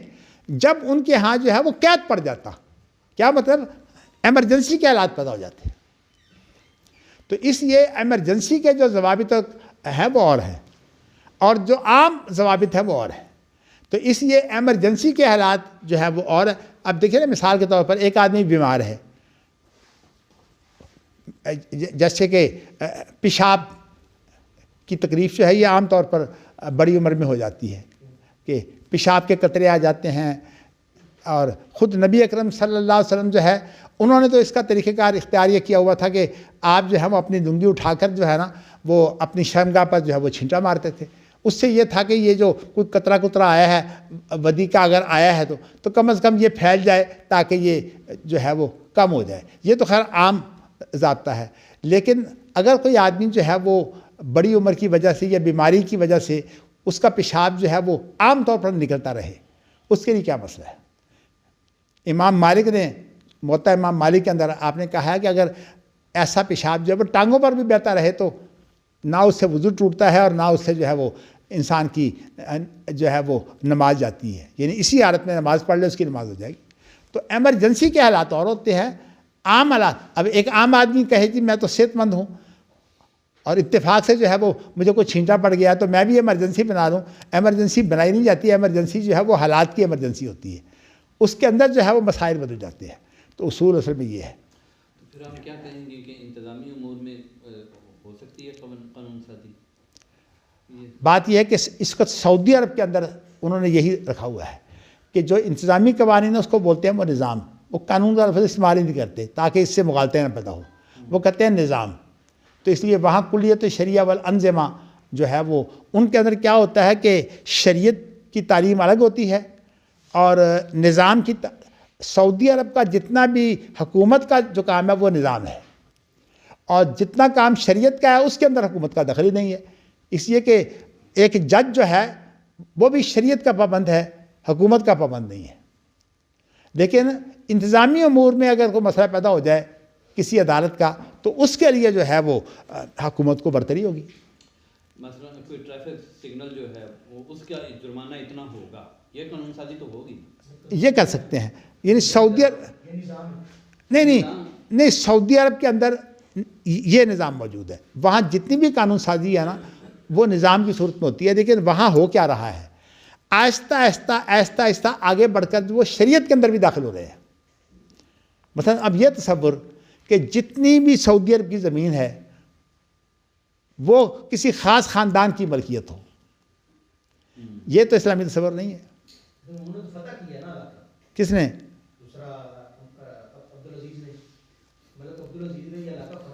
میں آپ کو بتاؤں، علاقہ فتح کیا اسلام کے نام سے، اور جن لوگوں نے جہاد کیا ملک عبدالعزیز کے ساتھ انہوں نے ملک عبدالعزیز کو مالک بنانے کے لیے نہیں کام کیا، انہوں نے اسلام کو نافذ کرنے کے لیے کام کیا ہے. ملک عبدالعزیز کی اگر نعرہ اسلام کا نہ ہوتا کون اس کا ساتھ دیتا؟ نہیں، اپنی جگہ پر بات نہیں ہے، بات صحیح ہے کہ جب اسلامی قتال ہوتا ہے تو اس کے اندر لتکون کلمۃ اللہ کا اگر تصور نہ ہو تو کچھ بھی نہیں ہوتا. یہ اسلامی تصور یہ ہے لتکون کلمۃ اللہ العلیہ، یہی وہ چیز ہے جو علماء کا وہاں جو ہے وہ موقف ہے. لیکن ہو یہ رہا ہے کہ علماء کو تو وہ زیادہ سے زیادہ پابند کیے جا رہے ہیں. اب مجھے جو ہے وہ علماء کو اتنا انہوں نے پابند کر دیا کہ اگر ایک عالم جو ہے وہ کوئی بات بلند کرتا ہے تو کہتے ہیں اس کو بھی ختم کر دو، اس کو پہلے جیل میں ڈال دیتے ہیں، پھر اس کے بعد جو مطالبے شروع ہو جاتے ہیں کہ بھی اس کو پھانسی لگا دو. تو یہ جو چیزیں ہیں نا، یہ میں سمجھتا ہوں کہ یہ توازن بگڑ رہا ہے. تو اس لیے میں اس سے بڑی کوئی بات نہیں کہنا چاہتا. اللہ تعالیٰ جو ہے وہ علماء کو یہ توفیق دے، جو سعودی عرب کے علماء ہیں وہ ان کو سمجھائیں. یہ سعودی عرب میں تو ہو رہا ہے، آپ اسے شرعی طور پر ٹھیک سمجھتے ہیں نا کہ انتظامی امور میں قانون سازی ہوتی ہے؟ نہیں، میں اس قانون سازی کی عمومی اجازت نہیں دیتا. اس کے بارے میں انشاءاللہ پھر بات ہوگی نا. میں نے آپ کو بتایا کہ تمدن کا جو مسئلہ آئے گا نا، جب تمدن کا، اس وقت میں واضح کروں گا، کیونکہ یہ مسئلہ نظم و نسق کا جو ہے یہ تمدن کا مسئلہ ہے. تو تمدن کے اندر بھی تو شریعت ہے نا. تمدن کی جو بنیاد ہے وہ تو تہذیب ہی ہوتی ہے. تو اس لیے جب اس کے اندر شریعت کی بات آئے گی تو میں آپ کو بتاؤں گا کہ تمدن میں کیا جائز ہے. اب دیکھیے تمدن کے نام پر جو ہے وہ آپ یہاں گانے بجانے کر دیتے ہیں، یہ بھی تمدنی طریقے ہے نا. یہی تو غامدی کا فتنہ ہے. غامدی کہتا ہے کہ اصل میں یہ جو رقص ہے یہ ایک قسم کی شاعری ہے. یہ رقص جو ہے وہ جسم کی شاعری ہے، اور جو شاعری زبان کی ہوتی ہے اس کو شاعری کہتے ہیں. جسم کی شاعری جو ہے وہ رقص ہے. اسی لیے وہ کہتا ہے کہ فنون لطیفہ تمام کے تمام جو ہیں شریعت کی ترغیب ہے کہ آپ جو ہے وہ رقص بھی کریں. اسی طرح وہ کہتا ہے کہ پردہ کوئی چیز نہیں ہے. آپ جو ہیں وہ کسی عورت کو جو ہے وہ کیوں خواہ پابند کرتے ہیں؟ یہ اس کے ساتھ ظلم ہے. جہاں مرد جو ہے وہ پردہ نہیں کرتے وہاں عورتیں کیوں کریں؟ اسی طرح اس نے اسی طرح اس نے مسئلہ پیدا کر دیا، اور اتنے ہنسی کھیل کے مسائل ہیں. کہتا ہے کہ سود لینا تو حرام ہے، دینا حرام نہیں ہے. اب بتائیے کہ جو دے گا وہ اس کا کوئی لینے والا ہوگا تو دے گا نا. کہتا ہے قرآن مجید میں آگیا وَذَرُوا مَا بَقِیَ مِنَ الرِّبَا، چھوڑ دو، نہ لو. لیکن یہ تو نہیں اسلام نے کہا کہ آپ سود جو ہے وہ لو بھی نہیں. تو اس لیے لینا یعنی مطلب ہے دینا حرام نہیں ہے، لینا حرام ہے. یعنی قرآن مجید نے لینے والے کو منع کیا کہ تو سود نہ لے، لیکن یہ ہے کہ جو دے رہا ہے اس کو حرام کو. اس لیے بینکوں سے آپ جو پیسے لیتے ہیں وہ سودی نہیں ہوتے. آپ تو اصل میں لیتے ہیں، اس میں سود دیتے ہیں، آپ لیتے تو نہیں ہیں. ہاں بینک کا کام حرام ہے، وہ حرام کام کرے نہ کرے وہ آپ کا اختیاری کوئی نہیں ہے. تو اس لیے اس نے جو ہے بلا سود بینکاری کے ایسے تصورات پیش کیے ہیں جو کھیل ہیں، بلکہ اس کا تصور تو اتنا گندا ہے، کہتا ہے کہ رمضان شریف اگر بھاری ہو نا تو کوئی ایسا مہینہ جو ہے اس کے اندر روزے رکھ لو رمضان کو چھوڑ کر. وہی پرویزی تصور جو ہے کہ قربانی کی بجائے آپ جو ہے وہ یہ صدقہ کر دیا کریں غریبوں میں تو قربانی ہو جائے گی آپ کی. اچھا سر ٹھیک. تو اس لیے تمدن کا جو مسئلہ ہے اس کے اندر بڑی تفصیل ہے، 2 لفظوں میں اس کا جواب نہیں ہے. ہاں ٹھیک. اچھا سر یہ دعوت کی بات ہوئی، کیا ہم کسی دوسرے عام لوگوں کو ملیں گے پہلے ہم اس سے بحثیت انسان معاملہ کریں گے یا بحثیت مسلمان کریں گے؟ بحثیت انسان. بحثیت انسان میں جیسا آپ نے کہا کہ پہلے فلاحی کام کریں گے اس کے بعد بھائی اسلام. میں نے قرآن مجید سے ہی دیا ہے. میں آپ کو ابھی فی الحال ایک صورت بتا دیتا ہوں، اس کو آپ پڑھیں گے تو ساری چیز واضح ہو جائے گی. وہ کیا ہے کہ لقد خلقنا الانسان فی کبد ایحسب ان لن سورۃ بلد کی بات کر رہا ہوں. ایحسب ان لم یرہ احد الم نجعل له عینین ولسانا وشفتین وہدیناہ النجدین فلاقتحم العقبہ. اب یہاں سے دیکھیے فلاقتحم العقبہ وما ادراک ما العقبہ فک رقبہ او اطعام فی یوم ذی مسغبہ او یتیما ذا مقربہ او مسکینا نہیں یتیما ذا مقربہ او مسکینا ذا متربہ ثم کان من الذین آمنوا. پہلے کام رفاہی ہیں، اس کے بعد پھر دعوت ہے. میں نے یہ چیزیں جو ہیں ان کے اندر سال جو ہے عبداللہ کام کیا ہے.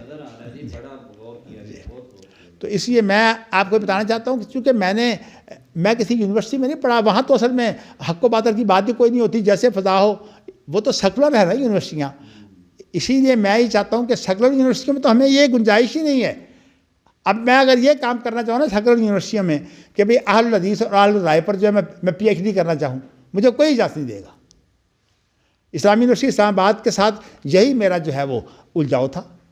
وہ کہتے تھے کہ یہاں تو حنفیت نافذ ہے، اس لیے اسلامی یونیورسٹی جو ہے وہ تو حنفیت جو ہے اس کا مشن ہے. میں کہتا تھا کہ نہیں، ان کا مشن اسلام ہونا چاہیے. اگر یہ حنفیت ہے تو پھر باقی اسلامی ملکوں سے آپ کیوں تعاون لیتے ہیں؟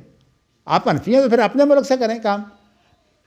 تو نا انڈونیشیا والوں نے امام شافعی کے نام پر کانفرنس کی، انہوں نے امام ابو حنیفہ کے نام پر کانفرنس کر لی، جس کے اندر جو ہے وہ ایک شرارت جو ہے وہ میرے سامنے ہوئی تھی کہ اہل حدیثوں کی نہ کوئی فقہ ہے نہ کوئی اصول فقہ. یہ مبشر لاہوری نے وہی حرکت کی تھی نا اسی کانفرنس میں. میں نے اللہ کا شکر ہے میں نے وہاں بھی جو ہے وہ حق بات کہہ دی تھی. اچھا سر یہ کیا دعوت کا کوئی خاص منہاج ہے شریعت میں متعین؟ جی ہاں، بہت تفصیلی ہے. تمدن کے بارے میں بھی بہت تفصیل ہے، دعوت کے بارے میں بھی بہت تفصیل ہے. بھائی میں آپ نے ابھی پڑھنا ہے، ابھی آپ الف پر ہیں یہ تک نہ پہنچیے. نہیں آج کے لیکچر میں یہ بات نہیں آئے گی، یہ انشاءاللہ آپ کو چند حدیثیں پڑھاؤں گا پھر بتاؤں گا. یہ مسئلہ دیکھیے بالکل کہتے ہیں جو تبلیغی جماعت کا طریقہ ہے نا انفرادی دعوت، یہ منہاج خاص. میں آپ کو بتاؤں کہ ابھی مجھ سے آپ تبصرہ نہ کروائیے، میں پہلے کچھ پڑھا لوں، جب ایک مقام تک پہنچ جاؤں گا نا کہ میں سمجھوں گا کہ آپ کو جو ہے وہ ان چیزوں کا موٹا علم ہو گیا ہے، پھر اختلافی مسائل آپ کے سامنے لاؤں گا. ابھی اختلافی مسائل لے آؤں گا تو آپ جو ہے وہ خود الجھ جائیں گے. تو اس لیے صحیح طریقہ یہ ہے کہ سب سے پہلے جو ہے وہ ان لوگوں کو جو ہے وہ دنیا کی باتوں میں ڈالیں. لیکن ایک بات میں نے اس لیے بتا دی ہے کہ میں یہ چاہتا ہوں کوئی آدمی میاں جمیل کو سمجھائے کہ یہ جو طریقہ کار ہے نا کہ تصادم کا، یہ طریقہ کار جو ہے یہ اسلامی طریقہ کار نہیں ہے، یہ غلط ہے. اچھا اب وہ کر کیا رہے ہیں؟ بڑی محنتیں کر رہے ہیں، ہر وقت سفر پر رہتے ہیں. تو میں ویسے چاہتا تو تھا انہیں سمجھانا، لیکن ان کے پاس کافی دیر بیٹھے رہے، پھر اس کے بعد وہ چلے گئے. تو میں انشاءاللہ خود بھی کوشش کروں گا، لیکن کوئی اور آدمی بھی انہیں سمجھائے کہ جی آپ یہ بتائیے کہ اسلام کے اندر تصادم کا تصور ہے. اور میں اس کے لیے آپ کو چاہتا ہوں کہ وہ جو میری تقریر ہے جس کی جو رپورٹ جو ہے وہ حافظ اسحاق زاہد نے جو ہے وہ کی ہوئی ہے محدث کے اداریے میں، وہ میرے خیال میں کم از کم بھی اگر بات ہے تو یہ 35-40 سال پرانی ہے. جب حافظ اسحاق اس کے جلدی بعد چلے گئے تھے کویت، تو اس کے اندر جو ہے وہ تقریر میری پڑھ لیجیے، آپ کو بہت کچھ سمجھ آئے گا. میں نے اس کے اندر اصول یہ لیا کہ اسلام کے اندر کشمکش اور تصادم کا تصور جو ہے وہ ہے کہ نہیں. چلیے جی، بآخر دعوانا الحمدللہ.